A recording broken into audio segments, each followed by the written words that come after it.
Lana's got real desire to excel at being a professional wrestler, and I think Lana's been up there with those great wrestlers, even on a higher level, and that's because she's really pushed herself. She's going from strength to strength. I mean, you see her everywhere now. She's going to bigger matches, bigger people. She has an amazing ability to prove people wrong. When she first came in, it was full of guys. Didn't think much of it. She proved everybody wrong by becoming possibly one of the most successful people to ever come out of wrestling school. And what's she like at promos? Do I have to answer that question? She's alright at promos now, unless they're 140 characters or less. I'm well good at promos. You'll be at the club across town. You're my only home, Madman Manson. Help me, Madman Manson, you're my hope. You don't watch Star Wars? Yeah, but it's all different than Star Wars, isn't it?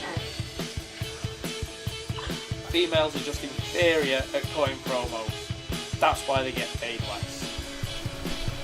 Some right weirdos out there. Ain't much better than here, kid. Not quite Meryl Streep, is she? Thought this was supposed to be a documentary, not a roast.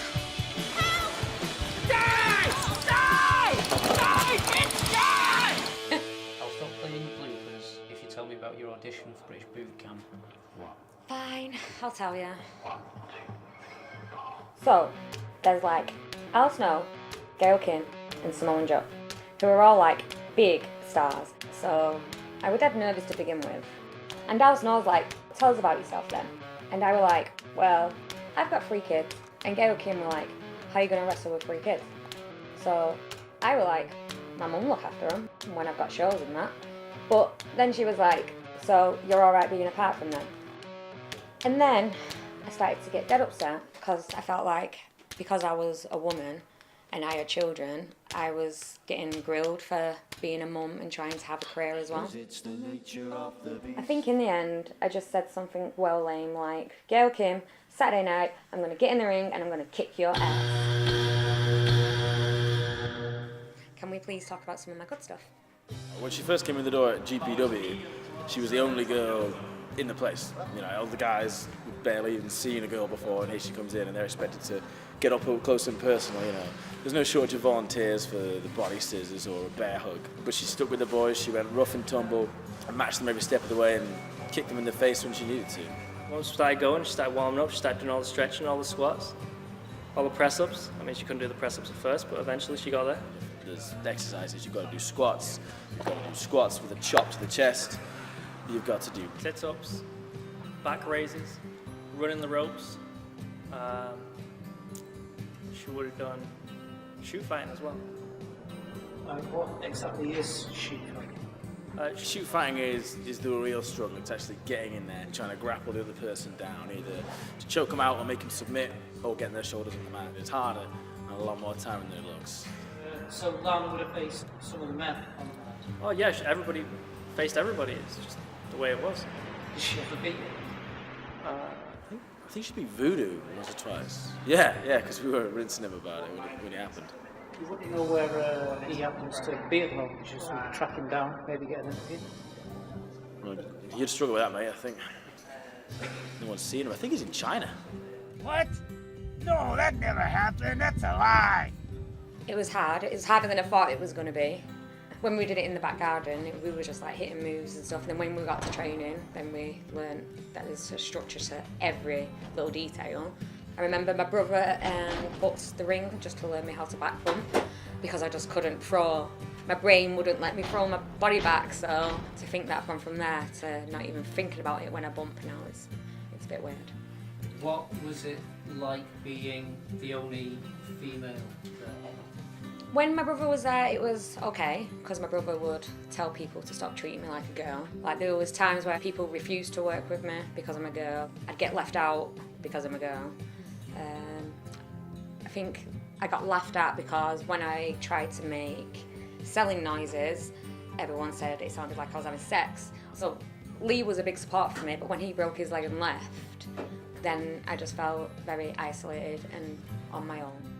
It's quite tricky to really establish yourself as like tough and like macho enough and willing to be like hit. But other than that, at school, it's like good to be able to like prove people wrong. Where they're like, oh, you don't do that, you're a girl, and it's like I can do that, I'm female. So they are scared that they're gonna hurt you, and they think you're fragile and like made of paper. And it's like, no, I'm here to be hit. Hit me. Like if you don't hit me, I'll hit you, and then you'll hit me. So let's just cut out that middle section and just hit me. As girls go, there's not actually that much competition because in a ratio to the guys, there's a lot more guys wanting to get into it than the girls.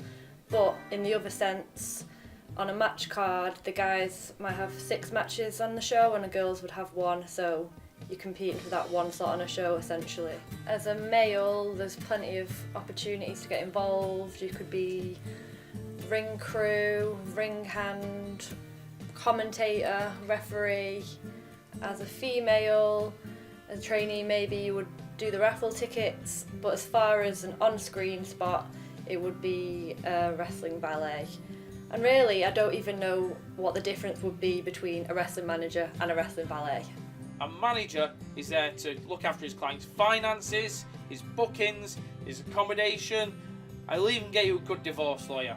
Whereas a valet is there to look pretty and cover up your weaknesses. What do you think the turning point was where you started becoming a lot more popular? When I did the referee stuff, he comes over and he checks my boots, you know, for hidden objects, and then I turn around and get him to check my book for hidden objects. And that was just me being myself, and it got over so well with like the crowd, social network, and everything, and it got me lots of followers. From Manchester, she is every referee's favourite wrestler. She is the stunning Lana Austin.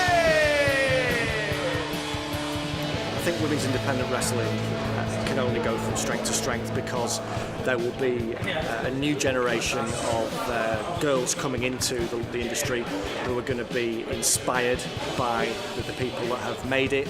They will realise now that it can be done. There's a place for them to grow and excel, and I just think that, you know, any woman that comes into the British wrestling industry now, as long as they work hard, get themselves out there, stand out from the crowd, market themselves properly, they can get to wherever they need to get to, wherever they want to get to. Well, even since when Lana started, it's got more credible and more popular for women to take up wrestling. We get more people through the doors of the GPW training school, and they come out the other side, tougher and ready to tangle, and people want to see it. She's really paved the way for like female wrestling, especially in GPW, and I really aspire to, you know, one day get in the ring with her and hopefully beat her, and we'll probably have a really good match and look forward to it. So let's do it. Oh yeah, I got a few bits of advice. First one would be go to the gym, get in good shape. Looks a far bigger deal when it comes to women than it does men. And the most important thing is to come down to GPW Wrestling School and learn how to wrestle. Don't just get yourself some gear and try and get on shows. That's how people die.